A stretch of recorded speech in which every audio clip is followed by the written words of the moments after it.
सबसे पहले तो जन्म जी बहुत अच्छा लगा मुझे कि आपने सवाल पूछा।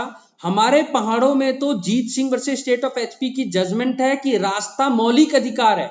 देखो, पहाड़ों के अलावा रास्ता मौलिक अधिकार नहीं होता। पहाड़ों में तो रास्ता मौलिक अधिकार है। पहाड़ में अगर रास्ता ही नहीं होगा तो हम कैसे चल फिर पाएंगे? पहली बात। दूसरी बात, आप जमीन खरीद लेते हो और जमीन के मालिक भी बन जाते हो, इसका मतलब ये नहीं कि पिछले 20 साल से अगर उस जमीन पे कोई लगातार पड़ोसी, आसपास के गांव वाले कोई भी चल रहा था, तो उस दूसरे की मालिकाता हक के बावजूद चलने चलने का अधिकार आप ही का रहता है।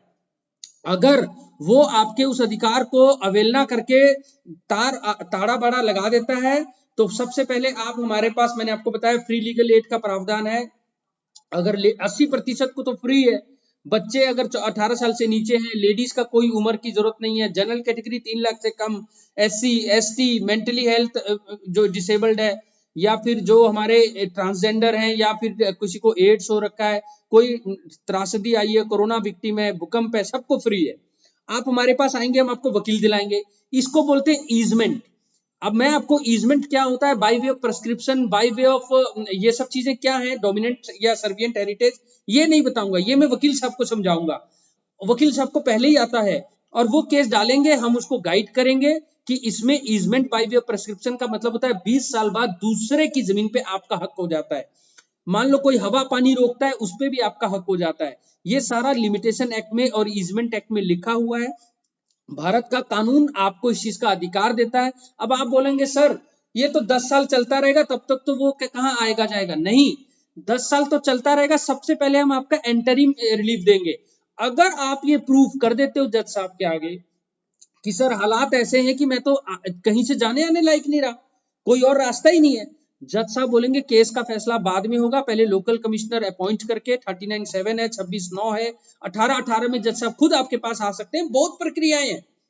मारिया स्कुरिया फर्नांडीज में जजों को प्रोएक्टिव होने बोला है, क्योंकि गांव के लोगों को कानून नहीं आता, कानून हमने पढ़ा है। तो हम मौके को विजिट करके अगर हमें लगा अरे ये तो बिल्कुल ही बंद किया चारों तरफ से, या हमारे एडवोकेट कमिश्नर ने, हम आपका सबसे पहले वहीं पर खोल देंगे। उसको खोलने के बाद, आने जाने को प्रोवाइड कराने के बाद, फिर हम ऑन मेरिट सुनेंगे। फिर आप बोलोगे सर उसमें 10-15 साल लग जाते हैं। नहीं, रामा रामेश्वरी, जैसे नरेंद्र प्रसाद मीना डिंपल जी ने नोट कर लिया, आप रामा रामेश्वरी नोट कर लें। ऑनरेबल सुप्रीम कोर्ट ने जजेस को यह कहा है कि जैसे ही दोनों पार्टी के जवाब आ जाते हैं, इशू लगते हैं, दोनों पार्टी से पूछें कि आपको कब गवाही करानी है, दूसरी पार्टी को कब गवाही करानी है, और कब आपको आर्गुमेंट के बाद जजमेंट चाहिए। आप कहेंगे फरवरी 28 को 2025 को मेरे को जजमेंट चाहिए, आपको जजमेंट मिल जाएगी। और ये रामा रामेश्वर की गाइडलाइन आपकी परमिशन से होगा, आप नहीं चाहेंगे तो नहीं होगा। तो इतने सुंदर सुंदर कानून है, और इस तरीके से केसेस को एक्सपीडाइट करके डे टू डे खत्म किया जा सकता है। और किसी का कोई सवाल? जी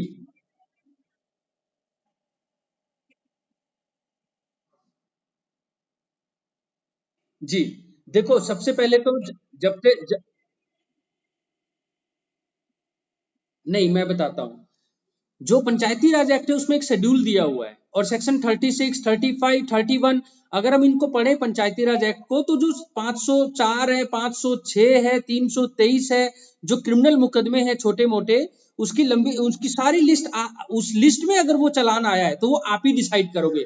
अब आपके दिमाग में संशय आएगा कि सर हमारे पे तो एलिगेशन लग जाते हैं कि तू इस पार्टी का है, उस पार्टी का है। एलिगेशन लगने के बावजूद उस पार्टी का अधिकार है वो मजिस्ट्रेट के पास पहुंचे। मजिस्ट्रेट साहब जो हैं वो डिसाइड करेंगे केस ट्रांसफर करना है कि नहीं। प्रिजम्पशन आपके साथ है। इस एलिगेशन पे नॉर्मली हम ट्रांसफर नहीं करते, क्योंकि गांव एक परिवार की तरह होता है। आपको ज्यादा बेहतर मालूम होता है कि किसका कैसा नेचर है, कौन क्या, और जमीन कहाँ है, घर किसका है, झगड़ा किसका है। आप हमसे ज्यादा बेहतर स्थिति में हैं।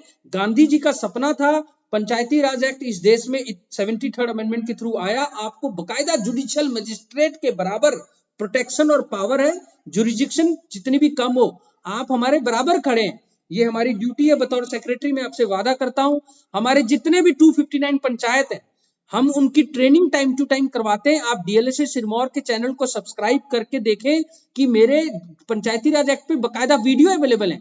उस वीडियो में एक एक प्रोसीजर मैंने समझाया कि आप पे एविडेंस एक्ट नहीं लगता, आप मामले को कॉम्प्रोमाइज भी करवा सकते हैं, आपको लंबी चौड़ी जजमेंट लिखने की जरूरत नहीं होती है, लेकिन बिल्कुल ही दोनों पार्टी का थोड़ा थोड़ा गवाही लिख के एक फैसला दे दें और उसके बाद अपील वो हमारे पास कर ले अगर अपील करना है तो। हाँ, अगर आपको लगता है कि मामला पेचीदा है, सर देखने में सिंपल लग रहा था, धारा 323 ही है, पर मामला बहुत पेचीदा है, ये हमारे बस का बात नहीं है, आप डेफिनेटली वो मामला जो है हमारे को भेजते हैं और उसके बाद सेक्शन हम उसके ट्रायल कर सकते हैं। आप हमारे को भेज दिया करें, हमारे का मतलब है कंसर्न मजिस्ट्रेट साहब को, ठीक है।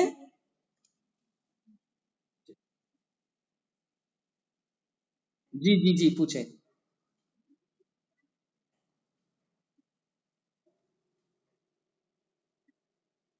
जी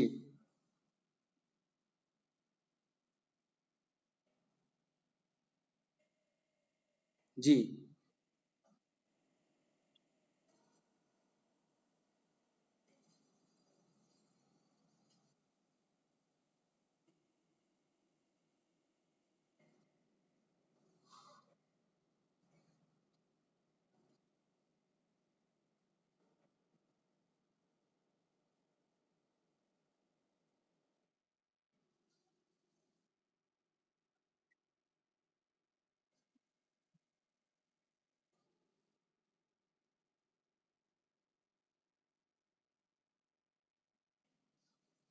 देखें, मैंने आपको पहले ही कहा, जब मामला कोर्ट में चले जाए तो वो हमारे देश में जो अदालतें हैं वो किसी भी लेवल पे जो है वो इंडिपेंडेंट है, किसी का इंटरफेरेंस नहीं हो सकता।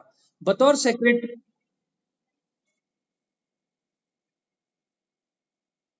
मैं आपको बताता हूँ, दोनों पार्टी ना भी चाहें तो भी जज साहब जो हैं वो अगर समझते हैं कि उस केस में समझौता हो सकता है तो एफकॉन इंफ्रास्ट्रक्चर की जजमेंट के हिसाब से जज साहब इशू लगाने से पहले ही लोक अदालतों में भेज देते हैं।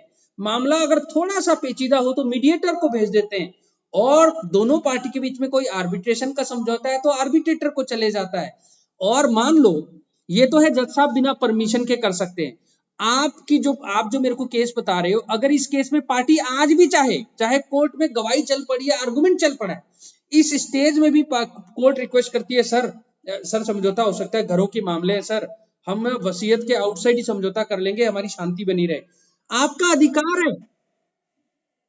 हाँ जी, बिल्कुल। एक भी भाई कोर्ट में रिक्वेस्ट कर देगा तो जज साहब उसको लोक अदालत में, या मीडिएटर जो सीनियर एडवोकेट हमने ट्रेन किए होते हैं उनके पास मामला चले जाता है, एक एक कानून के पहलू से समझौता हो जाता है, केस के किसी भी स्टेज में आप समझौता कर सकते हो, और समझौता करते ही कोर्ट फीस भी आपको वापस मिल जाती है, बल्कि हम खाना भी खिलाते हैं।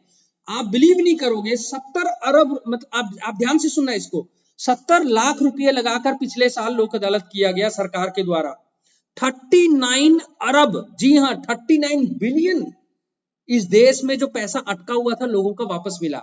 सरकार ने 72 लाख लगभग लगवाए थे पूरे इंडिया में लोक अदालत लगाने के, और कितना फायदा हुआ, वो फायदा हुआ जाकर आपको 39 अरब का। 8 करोड़ से ज्यादा केसेस केवल 5 साल के लोक अदालतों में निपटा दिए गए, आज भी 4 करोड़ केसेस पेंडिंग है।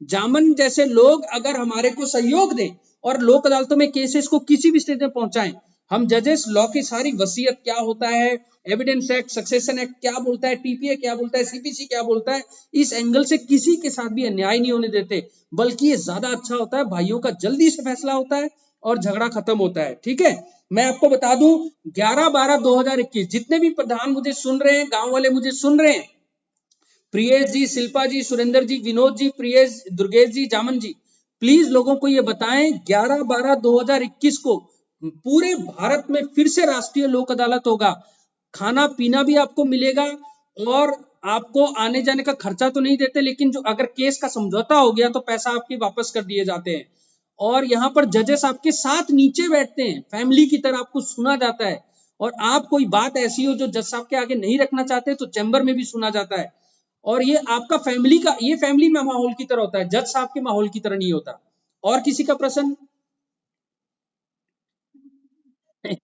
Welcome welcome. और किसी का? जी।